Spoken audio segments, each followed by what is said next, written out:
하나님 아버지와 우리 주 예수 그리스도로부터는 은혜와 평화가 오늘 주일 예배를 드리시는 여러분들에게 충만하기를 원합니다.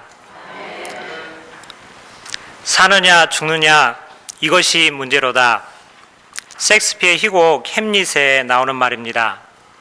주인공 덴마크의 왕자 햄릿은 현재의 왕인 숙부가 자신의 아버지를 죽이고 어머니를 가로챈 원수임을 전해 듣고 갈등에 휩싸이게 됩니다. 사느냐 죽느냐 이것이 문제로다 라는 대사는 인간에 대한 환멸과 원수에 대한 증오심에 불타면서도 자신의 아버지의 복수를 실행에 옮기지 못하고 갈등하는 장면에서 나오는 독백으로 이러지도 저러지도 못하는 햄릿의 마음을 잘 표현하는 대사로 유명합니다. 우리는 매일 햄릿처럼 살과 죽음의 문제를 생각할 정도로 심각한 갈등과 고민의 상황과 마주치는 것은 아닙니다. 하지만 매일의 삶 가운데 아주 작은 갈등과 결정의 순간들을 만나게 됩니다. 오늘은 어떤 옷을 입을 것인가? 어딜 가며 누구를 만날 것인가? 어떤 물건을 살 것인가? 등등 아주 사소한 결정에서부터 이 사람과 결혼을 할 것인가 말 것인가 라는 같은 인생에서 아주 중요한 결정들을 내려야 할 때가 있습니다. 그럴 때 우리는 무엇이 좋은 결정이며 무엇이 옳은 선택인지를 놓고 심각하게 고민하게 될 것입니다. 때로는 아주 작은 결정이기에 고민의 흔적조차 남지 않을 수 있습니다. 하지만 때로는 단 한 번의 결정이 우리 자신의 생애 전체를 좌우할 수 있을 정도로 큰 영향을 미치기 때문에 어떤 선택을 할 것인가를 놓고 갈팡질팡하기도 합니다. 우리는 갈등과 선택의 상황에서 그냥 결정하는 것이 아니라 나름대로의 판단 기준이나 가치관을 가지고 선택을 하며 그 결정을 행동으로 옮기게 됩니다. 어떤 사람들은 결정을 내림에 있어 자신에게 돈이나 이익이 되는지를 생각하게 됩니다. 또 어떤 사람들은 다른 사람과의 인간적인 관계를 고려하게 됩니다. 또 어떤 일들은 투입 대비 산출이라는 효과의 측면을 계산해 보기도 합니다. 여러분들은 그리스도인으로서 무엇에 우선순위를 두며 무엇을 기초로 하여 판단하고 행동하고 계십니까? 하나님의 은혜로 이집트를 탈출한 이스라엘 백성들은 여리고성 맞은편 요단강가에 진을 치며 기다리고 있었습니다. 광야를 지나 긴 여행의 일정은 이제 끝이 나고 요단강 동쪽 지방의 적대적인 왕들도 모두 물리쳤습니다. 이제 정복한 요단강 동편의 땅은 몇 지파에게 할당되어 하나님의 거룩한 기업의 일부가 되었습니다. 하지만 요단강 서편의 땅은 여전히 이스라엘 백성들이 건너가서 차지할 약속의 땅으로 남아 있었습니다. 이스라엘 백성들은 약속의 땅 경계선까지는 와 있지만 아직 약속의 땅에 들어가지는 못한 상태입니다. 앞으로 당분간 약속 땅에 들어가 계속될 큰 싸움을 눈앞에 두고 있기 때문에 어떻게 해야 할지 신중할 수밖에 없는 상황입니다. 그 가운데 이스라엘 백성들은 하나님께서 우리에게 어떤 말씀을 하여 주실까 하는 기대를 갖고 있었을 것입니다. 자신들이 가나안 땅에서 이길 수 있는 필승의 군사적 전략과 전술을 말씀해 주기를 기대했을지 모릅니다. 하지만 하나님께서는 이스라엘 백성들의 기대와는 달리 뜻밖의 말씀을 하셨습니다. 1절을 보면 이스라엘아 이제 내가 너희에게 가르치는 규례와 법도를 듣고 준행하라. 그리하면 너희가 살 것이요 너희 조상의 하나님 여호와께서 너희에게 주시는 땅에 들어가서 그것을 얻게 되리라. 하나님께서는 이스라엘 백성들에게 가나안 땅을 정복할 수 있는 필승의 비법을 이야기한 것이 아니라 규례와 법도를 듣고 준행하라. 그리하면 너희가 살 것이다 라고 말씀하셨습니다. 이스라엘 백성들이 삶을 얻는 비결은 다른 데 있지 않았습니다. 그것은 하나님의 말씀을 듣고 준행하는 데 있었습니다. 이집트 땅에서의 구원이 하나님의 손에 달려 있었듯이 가나안 땅에서의 성공적인 정복과 삶 역시 하나님의 은혜에 달려 있었습니다. 따라서 이스라엘 백성들은 앞으로 가나안 땅에서의 삶을 위해서 하나님의 말씀에 세심하게 주의를 기울여야 할 필요가 있었던 것입니다. 그렇다면 하나님의 말씀을 듣고 준행한다는 것은 무슨 의미입니까? 2절 말씀을 보시면 내가 너희에게 명령하는 말을 너희는 가감하지 말고 내가 너희에게 내리는 너희 하나님 여호와의 명령을 지키라. 모세가 이스라엘 백성들에게 가르친 것은 사람의 생각에서 나온 것이 아니라 하나님께서 이스라엘 백성들에게 명령한 것입니다. 특별히 너희는 하나님의 명령을 가감하지 말라고 말씀하고 있습니다. 하나님의 규례와 법도는 이스라엘 백성들이 따라도 되고 따르지 않아도 되는 선택의 문제가 아니라 반드시 지켜야 할 명령인 것입니다. 이스라엘 백성들은 그것을 지킬지 말지를 고민할 것이 아니라 하나님의 말씀을 듣고 준행하는 데 있어 실수를 범해서는 안 되는 것입니다. 즉 이스라엘 백성들은 하나님의 말씀을 듣고 지키는 데 있어 자신의 입맛에 따라 반응해서는 안 되는 것입니다. 먼저 이스라엘 백성들은 하나님의 말씀을 추가해서는 안 됩니다. 잠언 30장 6절 말씀을 보면 너는 그의 말씀에 더하지 말라. 그가 너를 책망하시겠고 너는 거짓말하는 자가 될까 두려우니라. 예수님은 마가복음 7장 13절에서 너희가 전한 전통으로 하나님의 말씀을 폐하며 또 이 같은 일을 많이 행하느라고 말씀하고 있습니다. 예수님 당시 유대의 종교 지도자들은 하나님의 말씀에 사람의 전통을 더하였습니다. 그런데 사람의 전통을 더함으로 하나님의 말씀을 살리는 것이 아니라 오히려 죽였고 또한 하나님의 말씀을 폐하였습니다. 이런 일들을 많이 행하였습니다. 이것이 바로 율법주의입니다. 율법주의는 하나님의 말씀을 철저히 지키는 것이 아니라 전통을 더하여 오히려 하나님의 말씀을 왜곡하고 하나님의 말씀을 무효화시키는 것입니다. 그리스 신화를 보면 메두사가 나옵니다. 메두사는 본래 아름다운 여인이었습니다. 하지만 바다의 신인 포세이돈과 사랑에 빠졌고 이를 질투한 아테나 여신의 저주로 말미암아 흉측한 괴물이 되고 맙니다. 무섭게 부풀어 오른 얼굴, 튀어나온 눈, 크게 벌어진 입, 길게 늘어뜨린 혓바닥, 멧돼지 어금니처럼 뾰족한 이빨, 청동으로 된 손, 용의 비늘로 덮여있는 목, 그리고 머리카락 한 올 한 올이 꿈틀거리는 뱀의 형상, 이것이 바로 저주받은 메두사의 모습입니다. 그리고 괴물이 된 메두사의 눈과 마주치게 된 사람은 누구나 공포에 질려 돌이 되어 죽어가게 됩니다.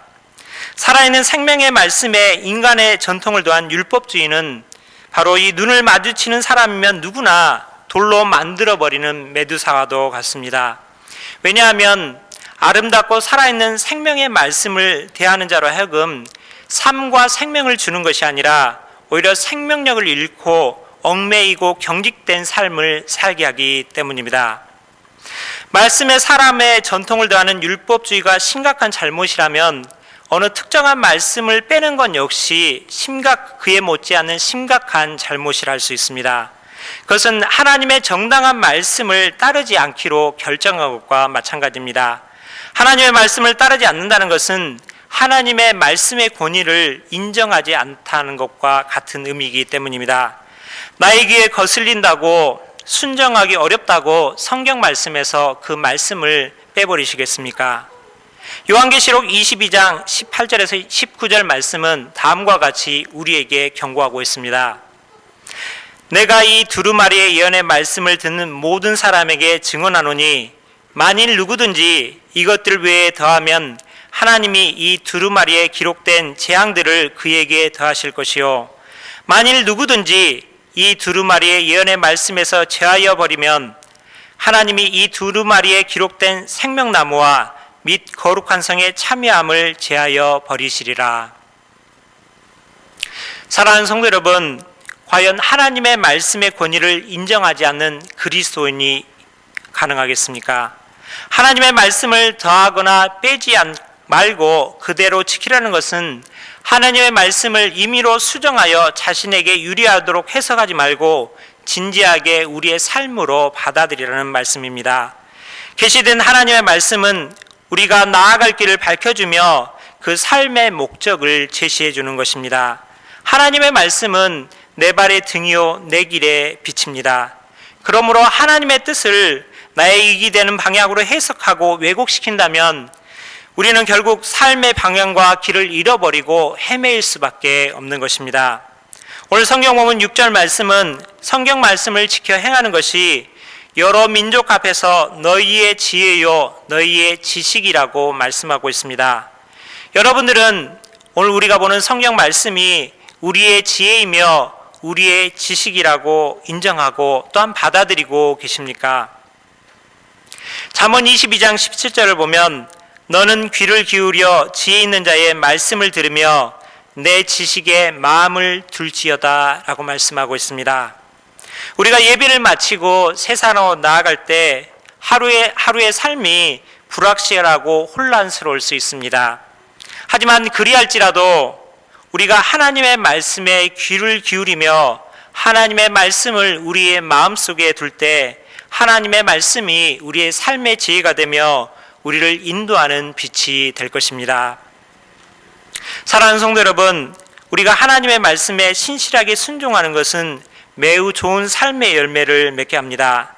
다른 이들이 우리의 순종을 보고 과연 지혜와 지식이 있는 사람이라고 인정하게 될 것입니다. 또한 하나님이 우리의 기도를 들으시며 우리와 가까이 하시는 분이라는 것을 보여주게 될 것입니다. 더 나아가서 하나님의 말씀이 공의로운 법이라는 것을 보여주게 됩니다. 이것은 구약시대의 이스라엘 백성뿐만 아니라 오늘 이 시간을 사는 우리 그리스도인들에게도 마찬가지입니다. 사랑하는 성도 여러분, 하나님의 말씀은 우리의 삶의 기준이자 생명의 원천입니다. 하나님의 말씀에 순종하는 것은 우리에게 삶과 생명을 주지만 불순종은 죄와 죽음과 심판만을 낳을 뿐입니다. 또한 하나님의 말씀은 인간이 가질 수 있는 지혜와 지식이 뭔지를 오늘 우리에게 보여주고 있습니다. 중요한 것은 말씀 자체가 지혜롭다는 것이 아닙니다. 말씀을 듣고 준행하는 것, 즉 순종이 우리의 지혜입니다. 하나님의 말씀을 더하거나 빼지 않고 지키는 것이 지혜롭게 사는 것이며 하나님과 가까이 교제하며 사는 것이며 공의로운 삶을 사는 것입니다. 시편 19편 7절에서 8절 말씀을 보면 여호와의 율법은 완전하여 영혼을 소성시키며 여호와의 증거는 확실하여 우둔한 자를 지혜롭게 하며 여호와의 교훈은 정직하여 마음을 기쁘게 하고 여호와의 계명은 순결하여 눈을 밝게 하시도다 라고 말씀하고 있습니다. 하나님의 말씀은 죽어가는 영혼을 다시 살려주는 생명을 줄 뿐만 아니라 어리석은 자를 지혜롭게 합니다. 우리가 하나님의 말씀을 듣고 지켜 순종할 때 이러한 놀라운 은혜가 우리의 삶 가운데 있게 될 것입니다. 시들어가던 구역과 교회가 살아 움직이는 활력이 넘치는 것이 될 것이며 우리의 눈과 마음이 밝아져 하나님의 뜻을 분명하게 보게 될 것입니다. 사랑하는 성도 여러분, 우리는 살아있고 항상 있는 하나님의 말씀으로 거듭난 사람들입니다. 하나님의 말씀을 읽거나 무시할 때 우리는 자신의 삶에 소홀해지게 되며 또한 우리에게 생명과 은혜를 비롯한 모든 좋은 것을 주시는 분을 무시하게 될 것입니다. 중요하지 않다고 생각되는 아주 작은 사소한 것까지도 순종하시고 급해 보이지 않는 것까지도 즉시 말씀을 듣고 순종하는 여러분들이 되시기 바랍니다. 그래서 신실한 순종을 통해 하나님이 우리와 함께 계시며 하나님의 말씀대로 사는 것이 우리의 지혜이며 하나님의 공의를 세상 가운데 보여주는 그리스도인이 되시기 바랍니다. 하나님께서는 지금도 말씀을 통해 우리에게 말씀하시며 풍성한 은혜를 베풀어 주십니다. 또한 하나님께서는 자기의 백성들이 말과 생각과 행동을 통해 행동으로 온전한 말씀의 순종으로 하나님께 영광을 돌리시기를 바라십니다. 하나님의 말씀을 더하거나 빼거나 부분적으로 무시하거나 불순종하기보다는 온전히 지키고 순종함으로 모든 이들을 감탄시키는 그리스도인이 되시기 바랍니다. 여러분들은 세상의 빛이요 세상의 소금이며 그리스도의 편지입니다. 여러분의 생각과 말과 행실을 통해 하나님의 말씀을 세상에 보여주고 증거함으로 하나님께 영광과 찬송을 돌리는 그리스도인 되시기를 주님의 이름으로 축복합니다. 함께 기도하겠습니다. 하나님 아버지, 지금도 우리에게 말씀을 통하여 하나님의 선하시고 기뻐하시고 온전하신 뜻이 무엇인지 알려주심을 감사드립니다. 내 입맛에 따라 더하거나 빼는 것이 아니라 우리의 영혼을 살리며 우리의 지혜가 되는 하나님의 말씀에 온전히 순종할 수 있도록 도와주시옵소서. 그래서 오늘도 말씀을 통해 우리와 함께 하시며 역사하시는 하나님을 신뢰하는 믿음으로 세상을 이기는 그리스도인이 되도록 은혜와 복을 허락하여 주옵소서. 감사드리며 우리 주 예수 그리스도의 이름으로 기도드립니다. 아멘.